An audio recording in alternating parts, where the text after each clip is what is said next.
Hindi lamang simpleng isyu ng enerhiya kundi isang malalim na krisis sa ekonomiya ang kinakarap ng bansa sa patuloy na pagtaas ng presyo ng produktong petrolyo. Ito ang sinabi ni Buluan Vice Mayor Kuya Kim Mangodadato sa kanyang pahayag kung saan binalaan niya ang publiko sa tinatawag na domino effect ng mahal na langis na direktang tumatama sa bulsa ng bawat pamilyang Pilipino. Sabi niya ang pagtaas ng gasolina ay hindi nagtatapos sa mga gasoline station dahil ang langis ang nagpapatakbo sa transportasyon at produksyon.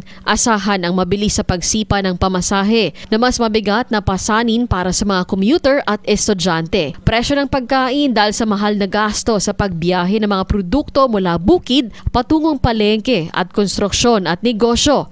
Dahil tataas ang operating cost, posibleng mas mahal ang serbisyo at posibleng banta rin sa mga trabaho. Inihalintulad ni Vice Mayor Mangodadato ang sitwasyon sa isang lockdown. Bagaman malaya nakakagalaw ang tao, ang bawat biyahe at konsumo naman ay kapalit ng mas mabigat na gastos.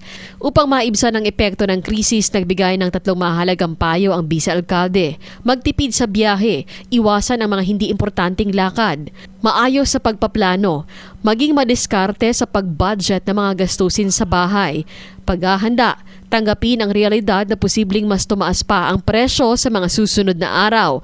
Sabi ng alkalde, hindi anya ito pananakot kundi realidad na dapat paghandaan ng bawat isa. Cherry May Tapia, NDBC Bida Balita.